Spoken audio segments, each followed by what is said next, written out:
em Cristo e o poder do Espírito Santo, como Ele nos capacita de modo a viver para agradar a Deus, sem confiarmos na nossa carne.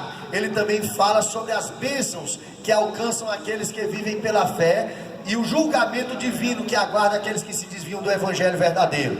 A conclusão do apóstolo se dá no capítulo 6, do verso 11 ao 18. Ele faz aqui uma advertência final, resumindo a sua carta. Também ele faz ali no final uma saudação final, tá bom? Então você vai ter a saudação, o motivo que foi escrito, né, a defesa do Evangelho, defende seu apostolado do capítulo 1 até o capítulo 2, verso 14, né? E ali do capítulo 2, verso 15 até o capítulo 4, verso 31, Paulo defende o verdadeiro Evangelho, né? Judeus e gentios são justificados pela fé, crucificados com Cristo. Paulo vive na fé do Filho de Deus. A volta à lei é uma insensatez. O pacto da fé é anterior à lei. A lei não pode invalidar as promessas do pacto da fé. A lei é um aio. O que é isso, pastor? Pedagogo, para nos levar a Cristo. O que é que ela está dizendo?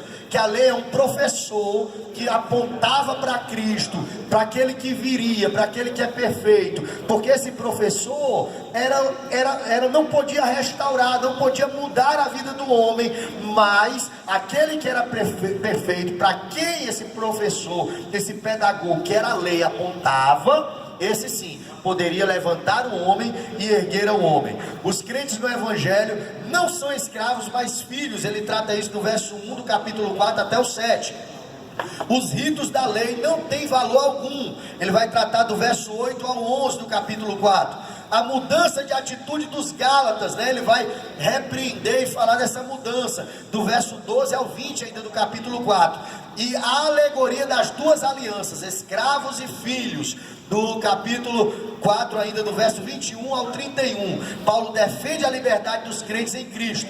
Quem guarda a lei acabou com o espaço de Cristo, né? Ele está dizendo, a liberdade cristã é limitada pelo amor, do verso 5 do verso 3 ao 15 do capítulo 5. O crente, os crentes andam pelo Espírito. Paulo vai dizer isso do capítulo 5, verso 16. Uma luta constante entre o Espírito e a carne, do verso 17 do capítulo 5 ao 18. Aí ele vai enumerar as obras da carne, do verso 19 ao 21, as obras do Espírito, do verso 22 ao 25, a simpatia que deve ter com os que caem, ou seja, como se deve levantar os que estão caídos, no capítulo 6, do verso 1 ao 5, a lei da ceifa, ou da colheita, né, da semeadura, do verso 6, do capítulo 6 ao 10, onde ele diz, não vos enganeis, de Deus não se zomba. O contraste entre os motivos de Paulo e dos judaizantes. Ele começa a mostrar os motivos que eles tinham e os motivos que ele tinha de anunciar o Evangelho,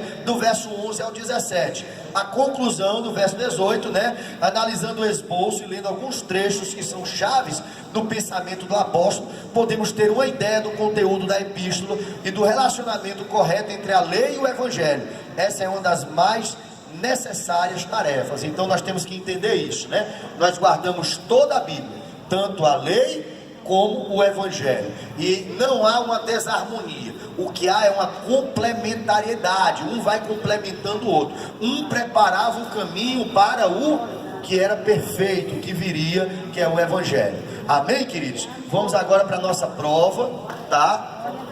Tá bem facinha. Fique com o coração despreocupado. Eu